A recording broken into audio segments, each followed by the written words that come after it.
Welcome to Part B of your lesson on women in World War II in North America. Let's just jump right in. The iconic image of women at work was, of course, Rosie the Riveter at this time. Created by the American War Advertising Council and the Office of War Information, Rosie soon covered the sides of buildings and barns with the tagline, "We can do it." Please pause this presentation and watch the clip entitled OWI. I would especially like you to take notes on Norman Rockwell's version of Rosie the Riveter. You're going to see it later on in this presentation, and again, it might show up on your test. This image, entitled "We Can Do It," also appeared in newspapers, magazines, and was often a part of other advertisements. Dressed in overalls, her hair covered by a bandana, Rosie called to housewives across the nation to join the home front army of the employed. Rosie fired the public's imagination, and soon films like Swing Shift Maisie hit the big screen. Magazines proudly ran articles which proclaimed, "I take part in the war effort." Advertisements declared, "There's a new woman today doing a man's job so that he may fight and finish this war sooner." Songs like "We're the Janes who make the planes" became instant hits with lyrics like, quote, "We're the Janes who make the planes, and we're giving every fighting man a chance. We're the girls who clipped our curls, and from now on, we're the ones who wear the pants."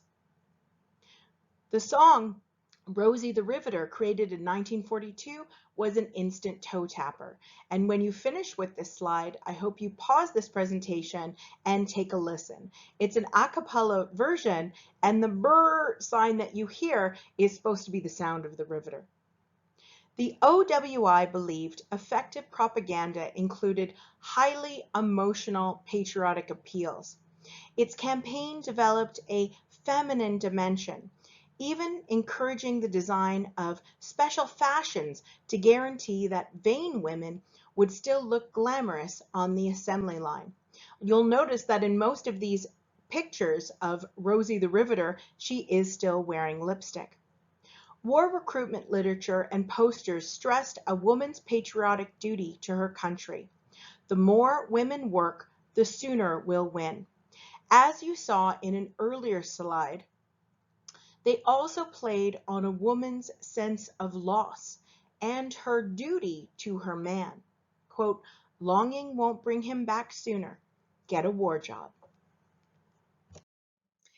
The reality was that most women worked in garment, textile, and service industries, though about 250,000 Canadian women received training in non-traditional jobs, such as welding, electronics, and drafting. And over 260,000 women worked specifically in war-related industries.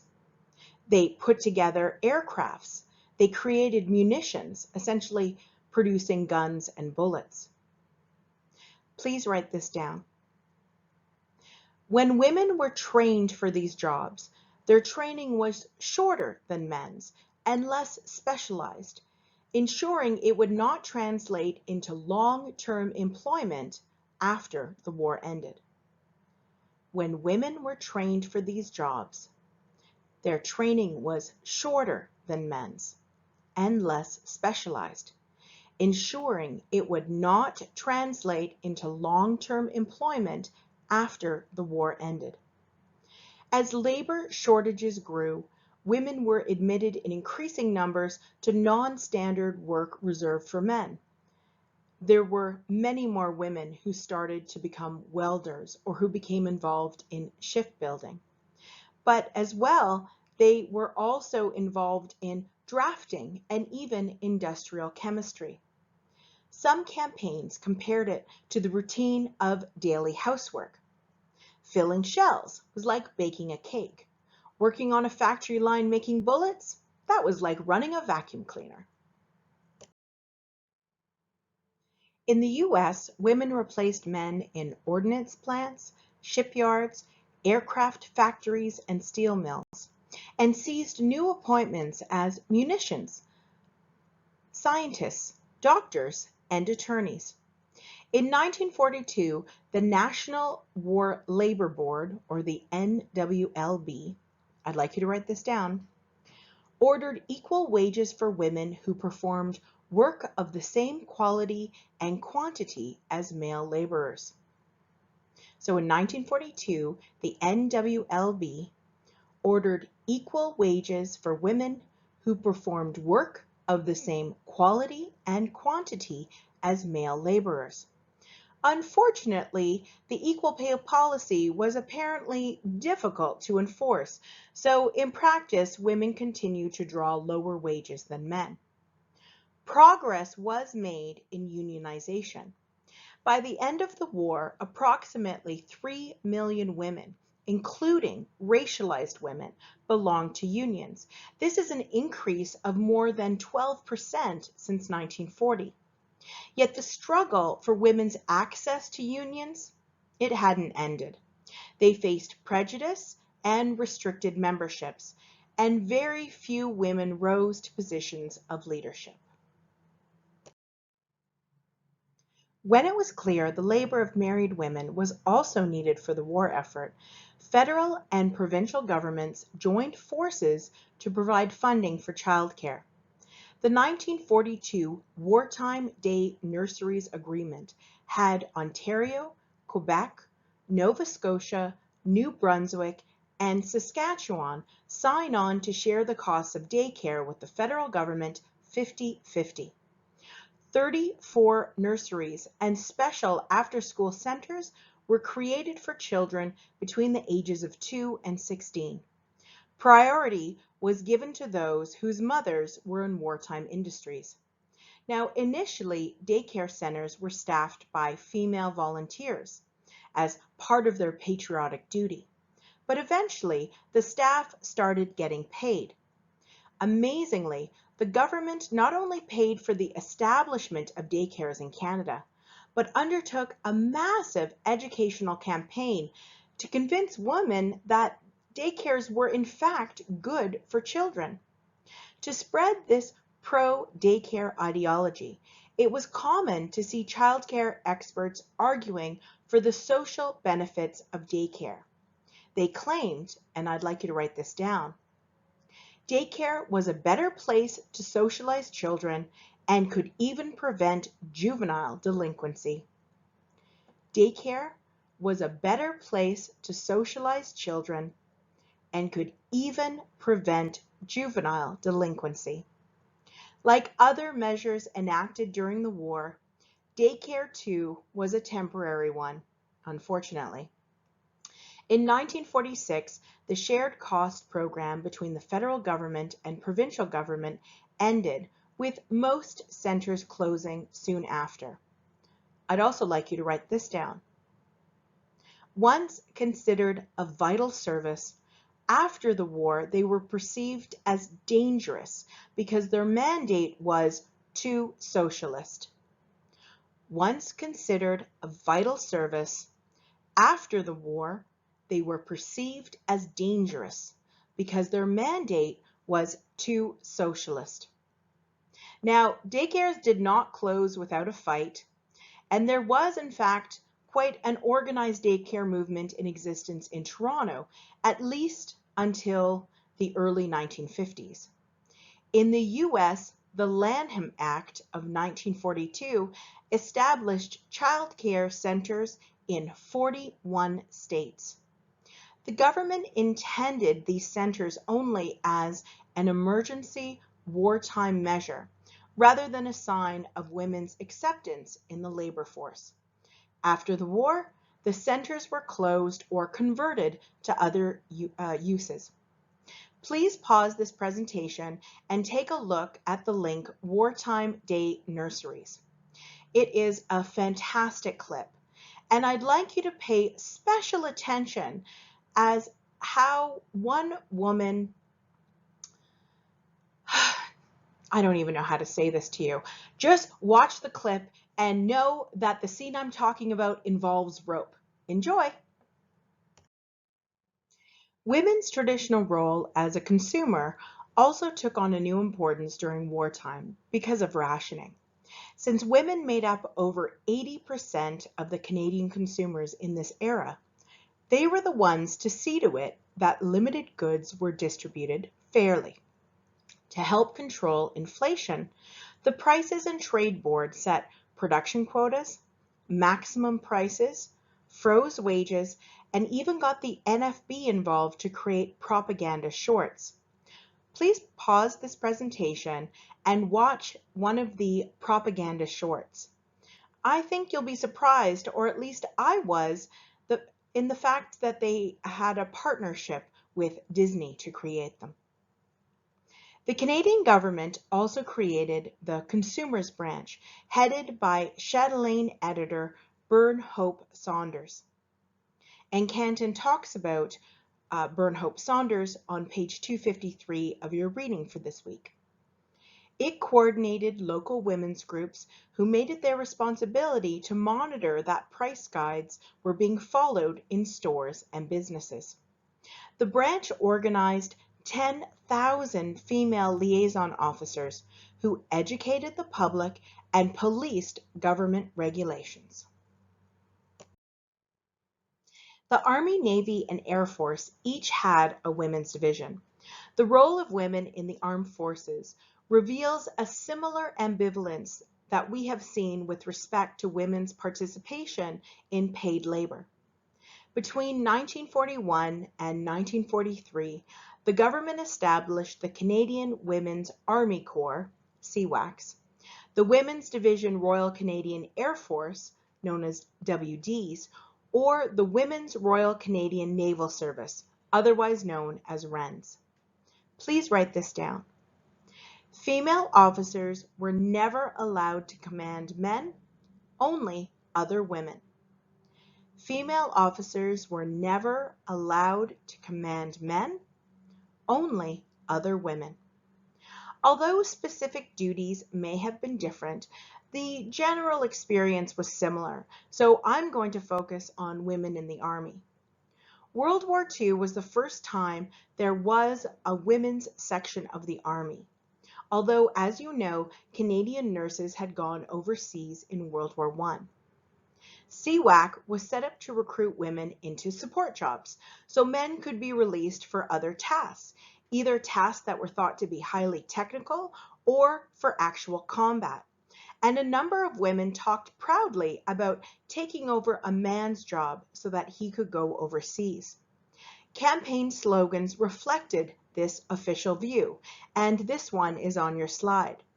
We are the women behind the men, behind the guns. We serve that men might fly. We serve that men might fight. Women found work as clerks, secretaries, cooks, waitresses, and telegraph operators. As the war continued, there was some loosening up, and some women trained in what was then considered non-traditional jobs, as drivers or even ambulance drivers. This was not true for all. One group of women who enlisted in the Women's Division of the Air Force found themselves cleaning the floors of the Governor General's home in Ottawa, rather than working on plane maintenance like some of their colleagues. 1 in 9 women went overseas, mainly as clerks, laundresses, and cooks. The exception was nursing sisters, most of whom went overseas. Please pause this presentation and watch the clip Nursing Sisters. Nursing sisters served on the front lines near battlements and worked in English hospitals and hospices for the wounded, caring for over 60,000. 4,480 nurses served in the medical corps. The majority were young women under the age of 26. Most CWACs were, as historian Ruth Roach Pearson called them, secretaries in uniform. They really didn't upset traditional gender divisions of labor very much. By the end of the war, women in CWAC were found in 55 different trades, but over 70% of them were in two categories: clerks and cooks. Publicity campaigns for recruitment into the armed forces stepped up when ads ran in daily papers across the country. Radio stations and stores donated airtime and display space for campaign slogans and posters. From the start, CWAC felt that they would get more volunteers if they had a well-designed uniform. The result? A smart two-piece khaki suit with a slightly flared skirt, CWAC badges, a fitted khaki shirt, and a jaunty tie. It was designed by National Defense Minister Ralston and his wife, a respected Toronto dress designer. Recruitment sold it as the outfit of the best-dressed woman of 1943, and Canton writes about it on page 259 to 260 of this week's reading. Military officers used sex appeal to enhance the image of women in uniform. But this tread a fine line, and I'd like you to write this down. Too much emphasis on beauty and the ability to attract men led to gossip that servicewomen were promiscuous or worse, sex workers who carried STIs. Too much emphasis on beauty and the ability to attract men led to gossip that servicewomen were promiscuous or worse, sex workers who carried STIs. Recruiting officers singled out those with movie star looks. They were the ones selected to advertise their services, complete with photo shoots entitled Glamour Girls, where Army photographers shot promotional photos in front of war equipment. Suits with strong lines and padded shoulders, in slight imitation of military uniforms, rose in popularity with civilians. Fabric was supposed to be conserved. This meant streamlining ruffles and pleats. Pants also became popular. Women in war industries couldn't wear skirts. They just weren't practical, and they needed to wear bandanas to keep their hair back. Cutting it would have been thought of as too extreme or too mannish. But this too had to be sold to the public. The federal government issued the message, "Please don't stare at my pants," in March of 1942, with copy stating, quote, "Would you like to know why I wear trousers like the men when I go about the streets? Because I'm doing a man's job for my country's sake." And Canton talks about this on page 260 to 261. Katharine Hepburn, a famous Hollywood actress, was also recruited to do ads to talk about how fashionable and elegant it could be to wear trousers. The NFB also produced recruitment films, selling as much glamour as possible, complete with a Hollywood-styled musical campaign from 1941, "The Proudest Girl in the World." Recruits were encouraged to wear makeup and act in a becoming and ladylike manner. Ads had women using products to stay womanly in the 1940s. For example, a Palmolive soap ad had the tagline, "I'm a woman in a man's world, but I'm still a woman." A 1944 CWAC recruitment pamphlet said, "Of course, the Army wants you to be attractive and feminine, so go ahead and use your lipstick, powder, and rouge, but use good taste and make it inconspicuous." Some branches gave beauty culture classes to servicewomen. The Wrens had their own salons and hairdressers, as beauty was considered not only important in raising the morale of men, but of women themselves. Please write this down. Recruitment literature made it clear marriage was allowed while in uniform. Recruitment literature made it clear that marriage was allowed while in uniform. Now, no jewelry was typically allowed as part of the uniform, but engagement and wedding rings were always allowed or even highlighted within recruitment ads. Photos and news stories celebrated the weddings of servicemen and women, underlining the fact that women were still able to achieve the ultimate feminine goal, marriage. This was important. Please write this down. A public opinion survey in the early 1940s found that 42% of Canadians worried enrolling in the armed forces would reduce a woman's chance of marriage. A public opinion survey in the early 1940s found that 42% of Canadians worried enrolling in the armed forces would reduce a woman's chance of marriage. I'd love for you to watch the clip, The Proudest Girl in the World Now. It's a primary source from 1941, and it may show up on your test.